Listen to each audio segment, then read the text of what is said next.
Bueno, buenas tardes.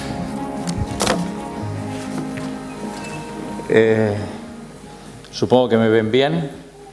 Yo no les veo en absoluto, pero bueno, intentaré imaginarles lo mejor posible. Creo que este sacrificio que tengo que hacer es para que puedan ver las diapositivas sobre el tema que me ha encargado el doctor Durán, que es la relación mente-cuerpo y la salud.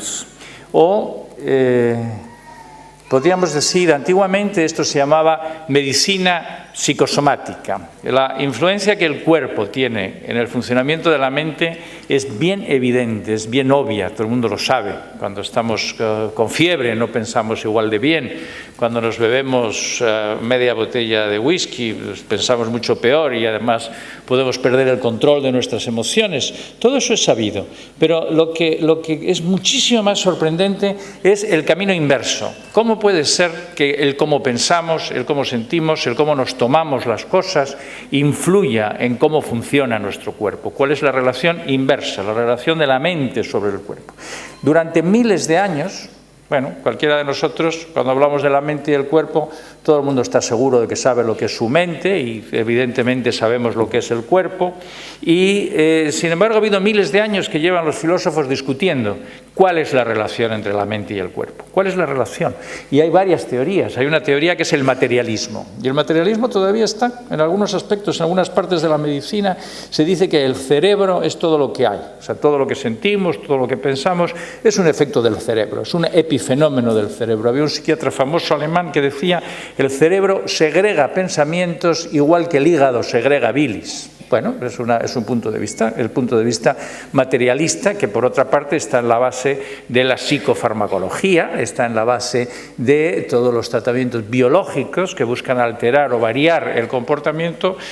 Por cierto, hablando de tratamientos biológicos, me acabo de acordar del profesor Rodríguez Delgado, que es un español, murió hace poco, que fue catedrático en Yale y en varias universidades americanas y que descubrió el punto en el cerebro que produce la aversión. Un punto en el cerebro que cuando se estimula eléctricamente hace que la gente se asusta y se detenga. Hizo un experimento en España cuando era profesor americano, en que implantaron en un toro bravo un electrodo que él controlaba con un mando a distancia y entonces consiguió que cuando el toro bravo embestía, parara esa embestida. El toro bravo, al darle una descarga en ese punto, pues se asustaba.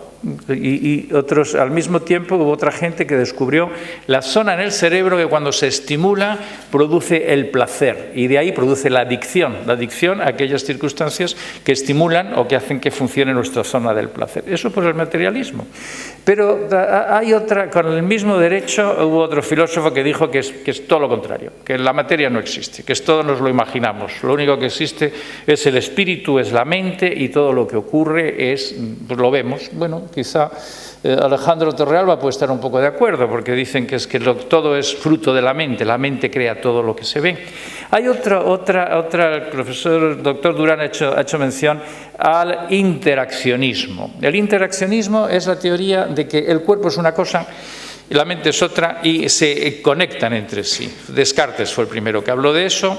William Penfield, que era un neurocirujano muy famoso de Montreal, creía firmemente en el interaccionismo y decía: mire, la mente es como un quantum de energía, es una energía eléctrica que se mueve infinitesimal, que se mueve por el cerebro y toca en un punto, toca en otro punto y hace que se activen distintas zonas. La verdad es que no sabemos. Hay otra teoría, otra forma de verlo, que es que podemos decir que todo va cambiando y que en el mundo existe una energía que se transforma en materia, una materia que se transforma en vida, una vida que se transforma en conciencia, una conciencia que se transforma en conciencia de sí mismo y que todo esto cierra un ciclo, que dentro de nosotros estamos experimentando, estamos viviendo ese ciclo de energía, materia, vida, un cuerpo físico es como una mesa, es como un cadáver, es igual que un objeto inanimado. Y sin embargo nosotros tenemos vida. La vida es algo más que está dentro de esa materia. Hay algo que pasa y que nos transforma nuestra sustancia, y esta vida en nosotros toma conciencia. En los animales también toma conciencia. Los animales son capaces, y nosotros somos capaces, de darnos cuenta de lo que ocurre, y la autoconciencia es darnos cuenta de que nos damos cuenta. Es un paso más allá. La autoconciencia empieza con la reflexión, continúa con la meditación, continúa con el descubrimiento de uno mismo, y ahí es un paso en el que podemos pensar, ahí tenemos un punto en el que podemos pensar cuál es la relación entre la mente y el cuerpo. La relación entre la mente y el cuerpo es una relación continua, es lo mismo. Hay un concepto de que realmente estamos hablando de la misma entidad bajo distintos aspectos. Lo que influye, lo que importa es la forma como lo estudiamos.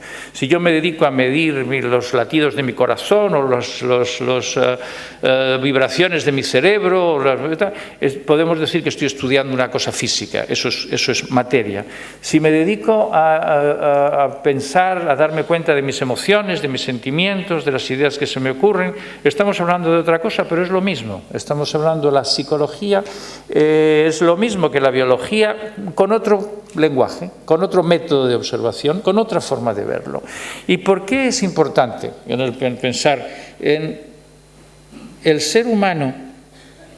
Los médicos tendemos a ver el ser humano muchas veces desde un punto de vista molecular. Esta es una espiral, esta es la espiral de la vida, esta es la espiral de lo que es un ser humano. Este es el individuo.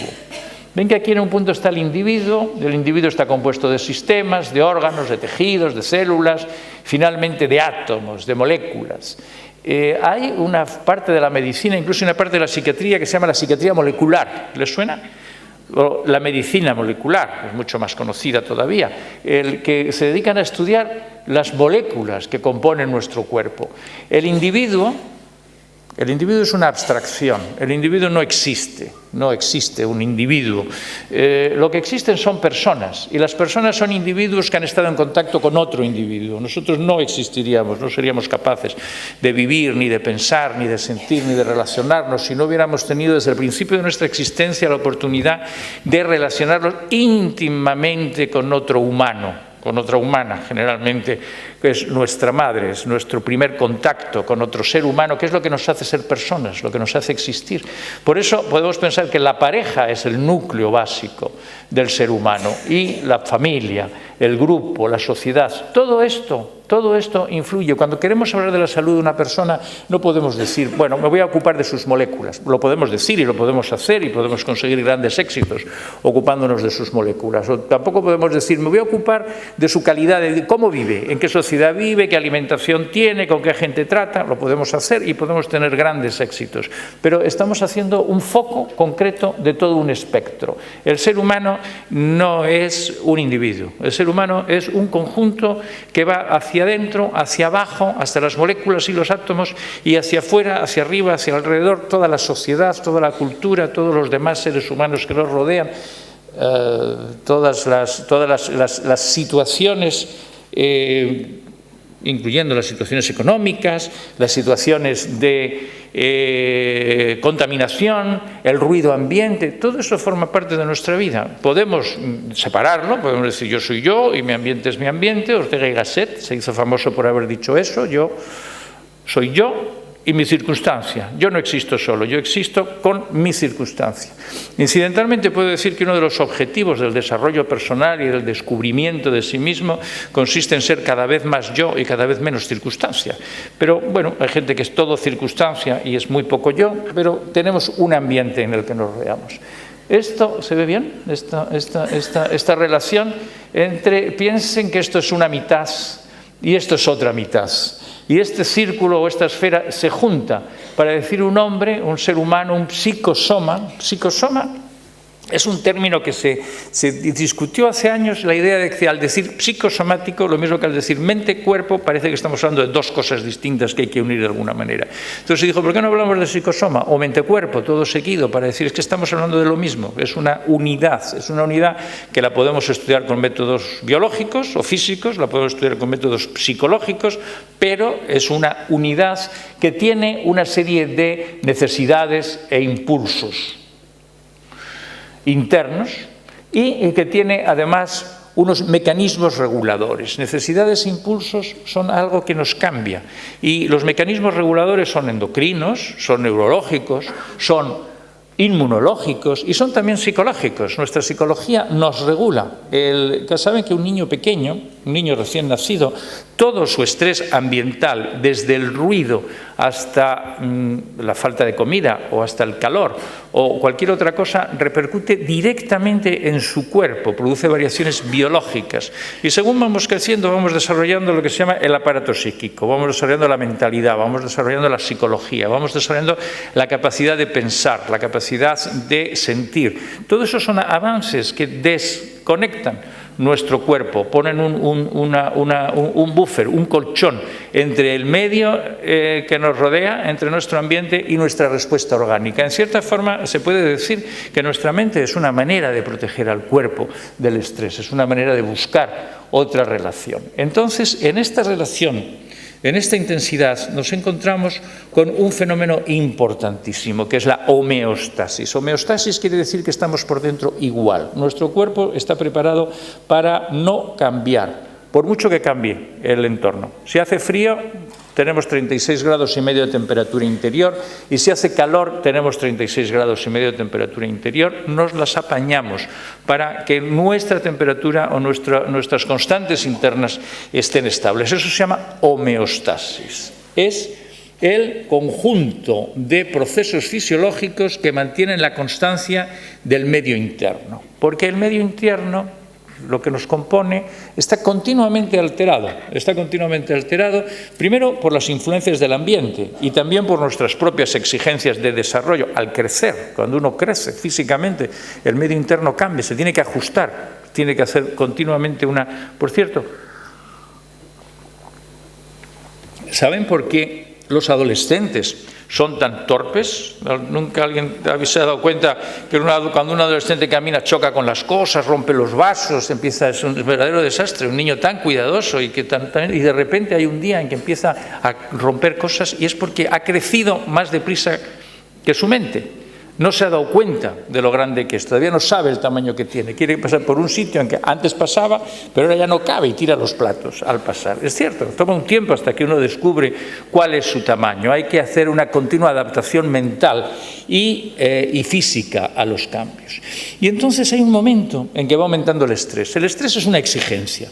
El estrés estamos hechos para vivir en una situación exigente, estamos hechos para adaptarnos a un entorno y si el entorno es razonablemente estimulante, estamos muy bien y muy a gusto. Necesitamos esa nutrición de circunstancias, de ambiente, de gente, de comida, de aire, de todo. Entonces eso nos hace falta. Pero si llega un momento en que eso es nocivo o es dañino o es excesivo, entonces nuestro sistema homeostático no pasa nada, no se preocupen. Lo corrige. Podemos vivir a nivel del mar, podemos vivir a 5.000 metros de altura, cambia enormemente la presión de oxígeno, pero estamos hechos para eso. Podemos variar nuestra respiración y seguir manteniendo nuestro medio interno constante. Podemos irnos al polo, podemos irnos al Ecuador. De hecho, el ser humano, si se dan cuenta, está extendido por toda la Tierra. Tenemos una gran capacidad de mantener la constancia de nuestro medio interno, pero hay un momento en que ya no se puede. Hay un nivel de estrés que decimos es crítico. A partir de este nivel ya no se puede mantener la constancia del medio interno. La homeostasis se estropea. Cuando la homeostasis se estropea nos podemos morir o nos podemos enfermar o podemos hacer un mecanismo de cambio. Podemos cambiar la homeostasis a otro nivel. Podemos cambiarla de otra manera. Podemos hacer un cambio. Las personas que viven a gran altura, una cosa que hacen es, como hay tan poco aire, una cosa que hacen es que crean más glóbulos rojos, crean más hematíes, producen lo que se llama una poliglobulia, entonces no importa, aunque haya menos aire, tengo más células para transmitir el poco aire que hay por todo mi cuerpo, así me organizo muy bien. Es una alostasis, es una homeostasis a otro nivel. Hemos cambiado el nivel, hemos producido una modificación de nuestro estado interno óptimo para podernos ajustar a otras circunstancias. ¿Se entiende esto? Claro, esto es una cosa forzada. Realmente no estamos viviendo en nuestro estado idóneo, estamos viviendo en un estado más amplio. Se dice, por ejemplo, las prisas, la aglomeración. El ser humano está construido para vivir en un cierto nivel de estimulación y un cierto nivel de esfuerzo y de intensidad, pero si esto aumenta mucho, empieza a estropearse, empieza a fallar, empieza a exigir demasiado, pero no importa, tenemos la capacidad de adaptarnos a estas circunstancias y podemos estar mucho tiempo viviendo en circunstancias completamente insalubres. La medicina ha avanzado muchísimo, muchísimo en el descubrimiento de las enfermedades que se producen por modificaciones pequeñas, porque hay variables del medio interno. Por cierto, ustedes conocen la expresión constantes, ¿no? Constantes fisiológicas. Las constantes fisiológicas, el nivel de glucosa, el nivel del pH, el nivel de oxígeno en sangre, el nivel de cortisol, el nivel de las hormonas, nosotros las llamamos constantes, pero realmente no son constantes, están variando continuamente. Hay un temblor de la constante. Si la glucosa alguien la tiene a 90, no la tiene a 90, la tiene en un momentito a 90, en otro momentito a 92 y otro momento a 88. Hay una variación continua que es perfectamente normal, es lo que tiene que ser. Y esto representa qué es lo que pasa cuando varía, qué es lo que pasa cuando tenemos una variación. ¿Les gusta esta fórmula? Está muy trabajada, les diré, está muy currada esta fórmula, y modestamente me dieron la medalla de plata de la Real Academia Nacional de Medicina cuando tenía 30 años por un trabajo en el que, entre otras cosas, describía este fenómeno homeostático. ¿Qué es la salud? La salud es un estado de equilibrio. Me estoy liando con el puntero. Es un estado de equilibrio, es una homeostasis en la que hay un numerador y hay un denominador. Y cuando este numerador es más grande, estamos en un estado de salud. Estamos en un estado de salud cuando la n, la variación, el incremento de n es la variación de la constante, y n es una constante, t es el tiempo. Hay algunas constantes, hay algunos fenómenos, por ejemplo, el pH de la sangre. El pH de la sangre es la acidez de nuestra sangre. Estamos hechos a 7,4, me parece, ¿no?, de grados de acidez, y en esa cifra estamos bien. Puede aumentar un poquito, pero como aumente unos milímetros, un pizquitín durante más de unos milisegundos, nos morimos. La resistencia Rg y Ra, resistencia genética, y la resistencia adquirida. La resistencia adquirida puede ser positiva, podemos aumentar nuestra resistencia genética a los cambios de las constantes, o puede ser negativa, podemos llevar un tipo de vida que disminuye la capacidad natural de resistencia de nuestro organismo. Hay algunas variables que la resistencia es mínima, una pequeñísima variable es suficiente para ponernos muy enfermos. He cogido el pH porque es una de las variables en las que tenemos menos tolerancia, podemos morir de acidosis o de alcalosis muy deprisa, pero podríamos decir otras cosas, por ejemplo el oxígeno, podemos vivir un minuto sin respirar, podemos vivir un minuto sin aire, pero ya no mucho más. Por ejemplo la temperatura, podemos vivir a 40 grados de temperatura, podemos vivir, pero ya a 42 no. Son pequeñas variables en que muy rápido, con un tiempo muy corto, se produce el fracaso homeostático. Hay otras, eso se descubre enseguida. Cualquier médico se da cuenta, cualquier persona se da cuenta que si a alguien le pegan un tiro y le hacen un agujero, el disparo produce una enfermedad, clarísimo. Es una relación causa-efecto muy fácil de percibir. O si alguien se bebe un agua contaminada y tiene un tifus o tiene una enfermedad, las enfermedades infecciosas, se avanzó mucho en el descubrimiento de las enfermedades infecciosas porque la relación entre la causa y el efecto es muy rápida y podemos ver, ha pasado esto y ha ocurrido este este efecto, ya hemos descubierto la causa de la enfermedad. Pero ¿qué es lo que está ocurriendo actualmente? Vemos tantas enfermedades agudas que hemos sido capaces de curar y de prevenir, que nos estamos dando cuenta, como decía el doctor Durán, es que vivimos mucho tiempo. Si la esperanza de vida fuera de 20 años, pues la gente se moriría de enfermedades agudas, no habría tiempo, pero tenemos tiempo de desarrollar enfermedades crónicas. Tenemos tiempo porque hay algunas variables fisiológicas que el organismo tiene una enorme tolerancia. La resistencia genética y la resistencia adquirida a los cambios de colesterol, por poner un ejemplo, es de años. Podemos estar muchos años con un colesterol por las nubes sin enterarnos. Nuestro cuerpo se adapta, pero no es nada bueno. Finalmente acaba pasando algo. Lo mismo es la tensión arterial. Podemos tener una tensión arterial de 18/12, muchos años, si no nos enteramos, podemos tener algún vago dolor de cabeza de vez en cuando, pero ni eso siquiera. La tolerancia es muy grande y se puede mantener durante muchos años, pero finalmente la patología aparece. ¿Cuál es el problema para la medicina, para las investigaciones médicas? Es que estudiar a una persona durante una semana es muy fácil. Pero cuando estudiar no a una persona, sino a muchas personas durante 20 o 30 años para dar tiempo de ver que la patología empieza después de que llevan 20 años con una constante o con una alterada, es muy difícil, toma mucho tiempo. Y estamos empezando a darnos cuenta ahora, porque ahora está empezando a haber interés por la medicina integrativa y por la medicina y por la influencia de la mente sobre el cuerpo y por los efectos del estrés, porque nos estamos dando cuenta, ya ha pasado mucho tiempo desde que hemos observado estas cosas, y nos estamos dando cuenta que hay patologías que tardan muchos años en producirse. El cáncer es una de ellas, probablemente. Es muy probable que todos estemos continuamente produciendo células cancerosas. Una célula cancerosa, después de todo, no es nada más que una célula que se sale de madre, se sale de su pauta normal de funcionar, es una célula anarquista, una célula independiente, una célula que no sigue las normas generales de que le unen a las demás células, y entonces hay un sistema que es el sistema inmune, el sistema inmunitario, que continuamente recorre el cuerpo y todo lo que no encaja en la organización fisiológica lo destruye. Si el sistema inmunitario funciona bien, probablemente las células cancerosas que aparecen de manera espontánea son comidas y eliminadas. Y no solamente las células cancerosas, también los virus, también las bacterias que nos entran, todo. Tenemos este sistema inmunológico de autodefensa extraordinario.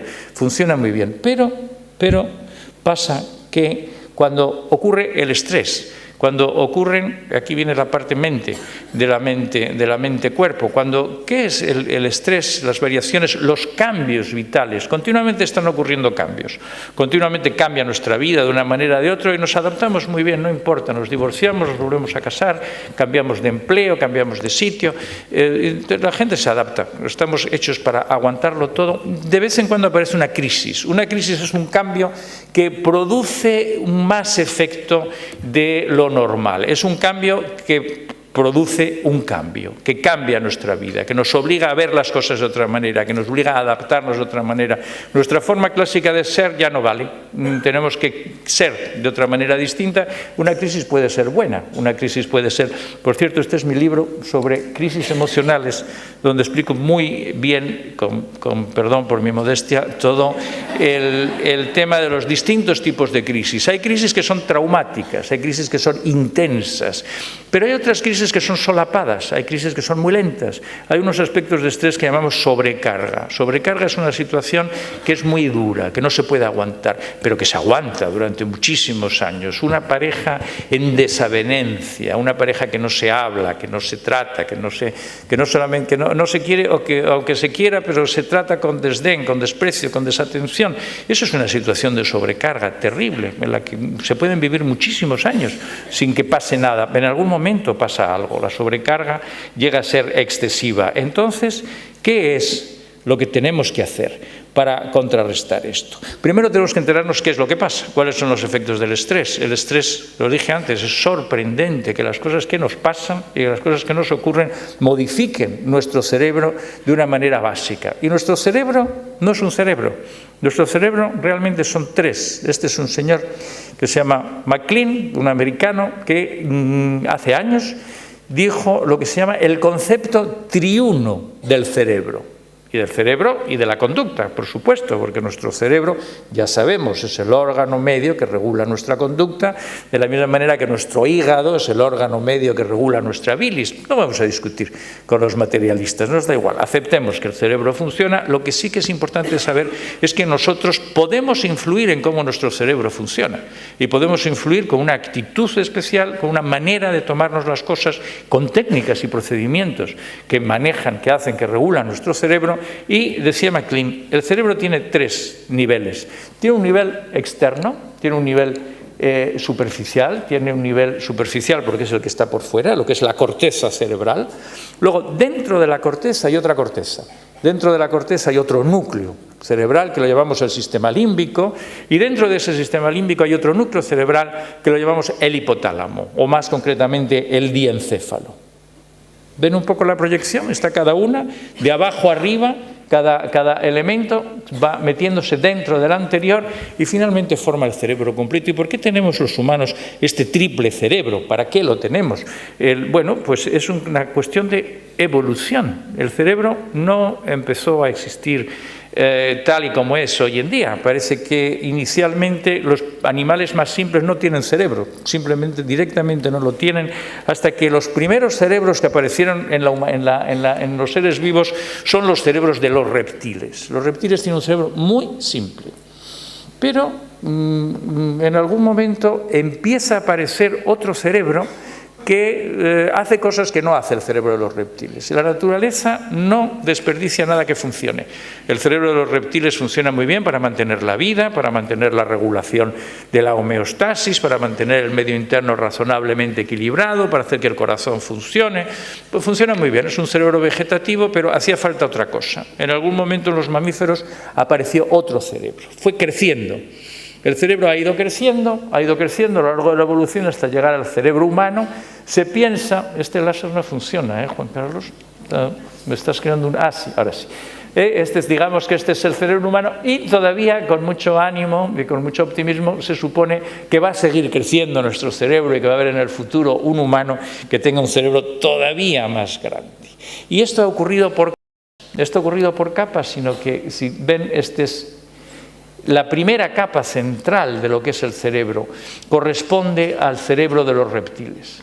Y que como funciona muy bien, ha seguido funcionando, pero ha aparecido otra segunda capa alrededor que corresponde al cerebro de los mamíferos primitivos. La rata, por ejemplo, los perros, los caballos. Piensen en cualquier mamífero que quieran, tiene un cerebro igual que el nuestro. Igual que nuestro sistema límbico. Nosotros lo llamamos sistema límbico al cerebro de los animales que está en nosotros. Nosotros lo tenemos y lo usamos, pero tenemos nosotros otro cerebro que solamente tenemos los humanos, también los orangutanes, les diré, y también algunos monos tienen un cerebro menos potente que el nuestro, pero tienen un neocórtex. Se llama neo porque es la corteza más nueva que ha aparecido. Y con esa neocorteza, aquí está puesto lo que hace cada uno, con la neocorteza, con la envoltura externa, con la corteza de nuestro cerebro, hacemos verdaderas maravillas, viajes espaciales, casas, conferencias, médicos, hacemos todo lo que se hace con nuestra corteza cerebral, con nuestro razonamiento, pero por dentro tenemos el otro cerebro, el cerebro que hemos heredado de los reptiles, de los mamíferos, con el que nos enamoramos, nos asustamos, nos enfadamos. Todo lo que es el sentimiento es una forma de pensar. Cuando decimos tengo un sentimiento, lo que estoy diciendo es mi sistema límbico está funcionando y está dando su opinión. ¿Saben la diferencia entre emoción y sentimiento? Es importantísima.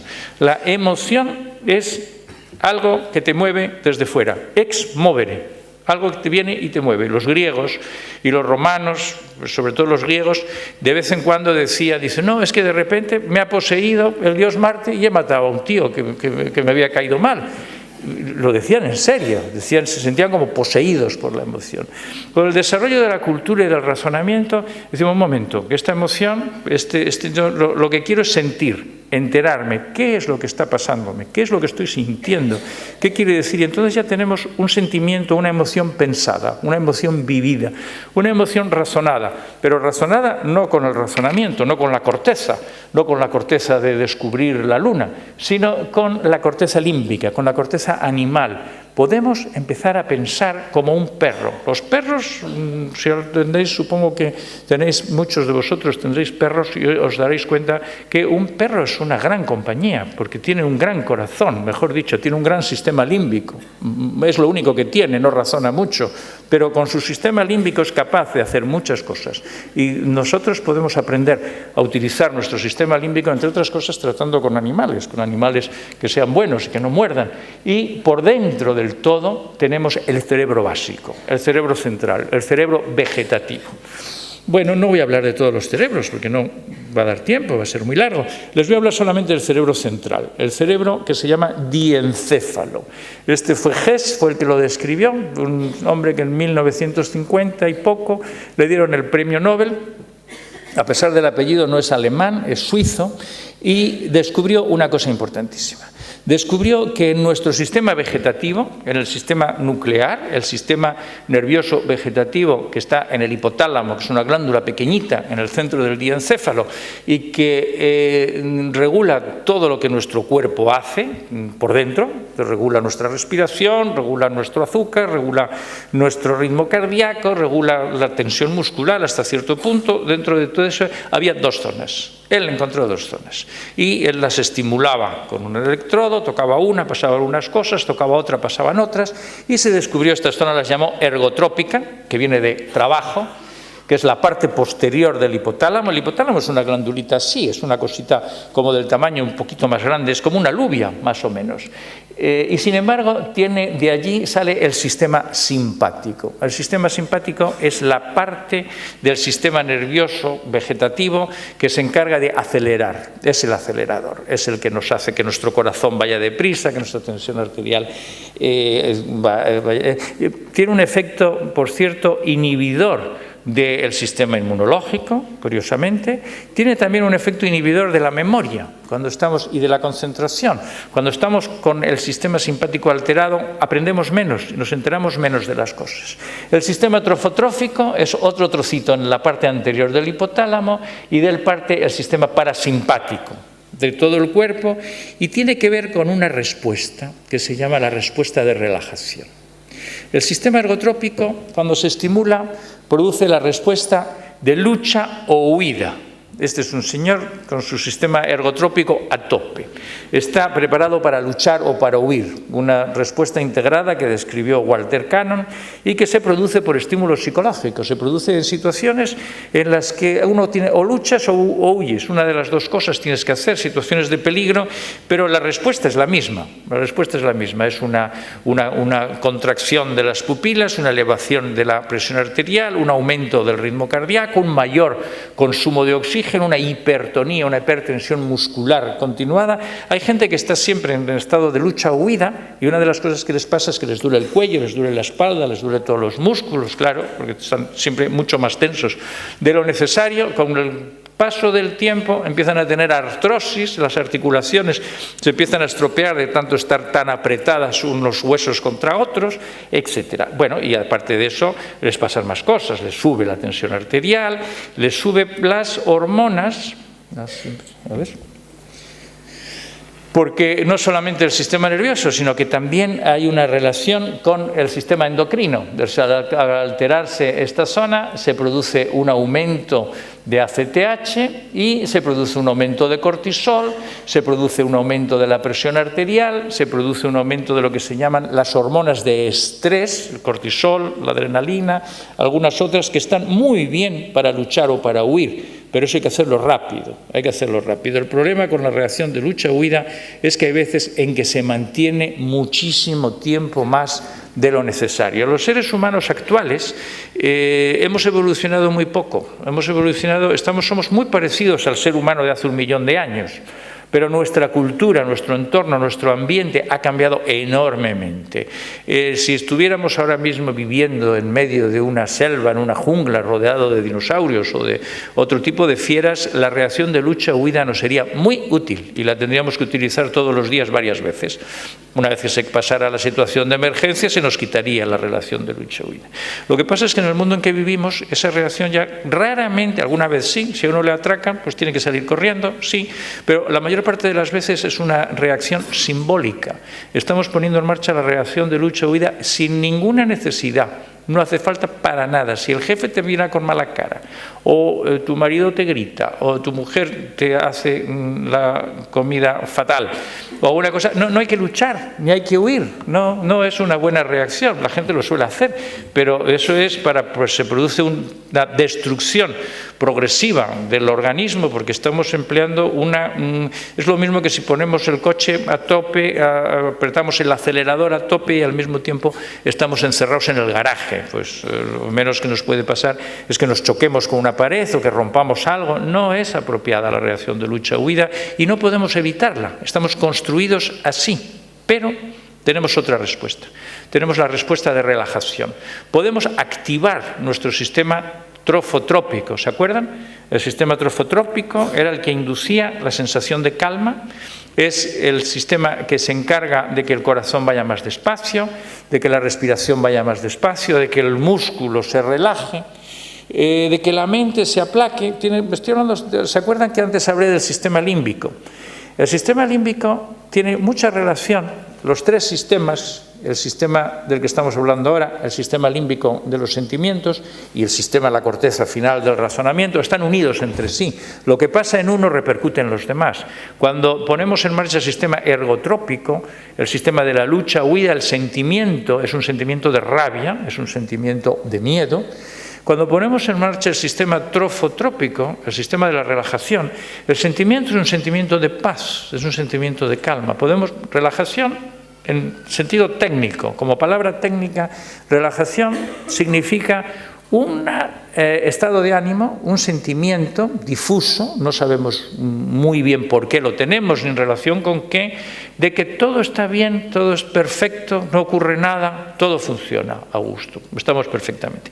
La ansiedad es todo lo contrario, la ansiedad es un sentimiento difuso y tampoco sabemos por qué, pero de que algo terrible y malísimo va a pasar de un momento a otro. Y eso es una opinión. Nuestro sistema límbico opina que algo terrible va a pasar y eso lo llamamos ansiedad. Esto que he dicho es muy importante, porque cuando uno se siente ansioso quiere decir que tu sistema límbico está opinando que va a pasar algo. Realmente no va a pasar nada, pero bueno, es igual, tiene esa opinión interna. Y el estado de calma significa que tu sistema límbico está súper tranquilo, opina que todo va muy bien, que no hay ningún problema, y esta repercusión orgánica tiene que ver la disminución de la tensión arterial, la disminución... Por cierto, el cerebro, ¿han oído hablar del ritmo alfa cerebral? El cerebro empieza a funcionar de una manera mucho más coherente, mucho más relajada, y el sistema inmune funciona mejor. Y nuestra capacidad de razonar, porque esto va también a la corteza, nuestra capacidad de razonar mejora, somos capaces de ver las cosas más en perspectiva. En el estado de relajación tenemos una capacidad de amplitud mental, está relacionada con la creatividad, está relacionada con el poder entender situaciones muy complicadas. Es mucho mejor pensar las situaciones complicadas después de haber hecho un ejercicio de meditación que después de haber estado pegando patadas a la pared o alguna cosa así. Se piensa mucho mejor. Pero el primer nivel por el cual es importante la activación trofotrópica, por el cual es importante el entrenamiento, la práctica en técnicas de meditación, es como control del estrés. Hay que reconocerlo. Estamos activando las zonas que son el antídoto de las que producen estrés. Esa es una razón. Otra razón es porque aumenta la percepción de uno mismo. Y es bueno conocerse, pero también aumenta la percepción de los demás, también aumenta la percepción del entorno, también aumenta la percepción de la realidad, aumenta la capacidad de concentrarse, aumenta la capacidad de aprender, aumenta también la capacidad de resolver problemas. Es un cambio, es, digamos, nuestra forma de vida actual sería mucho más fácil si en vez de tener esta respuesta estereotipada de lucha-huida que nos salvó o que salvó a nuestros primeros padres hace cientos de miles de años, porque si no hubieran tenido esa reacción de lucha-huida se lo hubieran comido los tigres o cualquier otro animal, y gracias a eso estamos nosotros vivos, gracias a que ellos tenían esa reacción tan buena y pudieron escapar de miles de peligros, pero a nosotros ya no nos hace tanta falta. A nosotros lo que nos hace falta es una respuesta de relajación, a nosotros lo que nos hace falta es la capacidad de ver las cosas con calma, de ver las situaciones en perspectiva, de mantener unas buenas relaciones interpersonales, carentes de odio, de competición. Bueno, eso es un fenómeno cerebral. Y ese fenómeno se puede producir con la técnica apropiada. Hay 3 técnicas de meditación. Hay muchísimas técnicas de meditación. Hay cantidad de escuelas, de procedimientos, pero básicamente se pueden entender en 3 niveles. Hay un nivel que es el más sencillo, que es el del medio, que es la concentración pasiva. Es una técnica yoga clásica, simple. En términos sánscritos, se llama samatha. ¿De qué es? ¿Samatha es una palabra sánscrita? ¿Sí? Sí, algo mental. ¿Sí? Vale. Pues entonces significa algo así como tranquilidad, relajación. Es el estado que produce. Luego tenemos otra forma de concentración, que es la concentración vipassana. Es una concentración, yo la llamo más que concentración, aceptación pasiva. Es una actitud en la que uno acepta todo lo que ocurre. Una podríamos decir que es una concentración estática, una concentración en algo fijo, y la otra es una concentración dinámica, es una concentración en algo que fluye, por ejemplo los pensamientos, por ejemplo los sentimientos. Es más difícil, ¿eh? Esta es más difícil. Y luego llega otra que es ya la más difícil de las 3, que es la concentración continua en el presente. Estar viviendo en lo que está ocurriendo, sin dejarte llevar por expectativas, sin dejarte llevar por recuerdos, sin dejarte llevar por distracciones ni por fantasías. Es lo que ahora últimamente se llama mucho el mindfulness. A mí me encanta la gente que dice que ha aprendido mindfulness en ¿cuánto tiempo? En 8 semanas. Tiene verdadero, no, está muy bien, realmente no es tanto el mindfulness lo que se aprende en 8 semanas, lo que se puede aprender en 8 semanas es la concentración pasiva, eso se aprende relativamente fácil. La aceptación pasiva del vipassana toma más tiempo, es más difícil, por 2 razones, una es porque uno se distrae más y otra es porque no te das cuenta de que te distraes. Mucha gente cree que está haciendo mindfulness y realmente no está observando sus propios pensamientos, sino que está dándole vueltas a su propia imaginación, a su propia fantasía. No sé, estoy saliéndome de mi tema, no sé lo que dirá luego Alejandro Torrealba, pero yo pienso que hay que seguir, está muy bien meditar, pero hay que seguir un orden. Hay que empezar por la focalización, después ir a la percepción dinámica, al vipassana, y después ya meditar, estar en estado permanente. La coherencia cardíaca óptima se logra con 15 segundos por mantra, es decir, como 4 expiraciones con su correspondiente inspiración o inspiraciones con su correspondiente expiración en 1 minuto. Es un ritmo que está muy bien, es el óptimo. Si lo hacemos mucho más lento, no vamos ganando en eficacia, y si lo hacemos más rápido, tampoco ganamos en eficacia. Lo hemos probado, dijimos, si tendrá el tipo de mantra, sabes que hay 5 mantras sagrados, ¿no? 5 sonidos de poder, o 5 sonidos por lo menos, sí. Entonces hay el mantra que es A, otro que es y otros que no son de mi especialidad, que los dirá Alejandro. Hemos probado 2 de ellos y hemos visto que no había diferencia, que realmente el tipo de mantra no influía mucho en la coherencia cardíaca.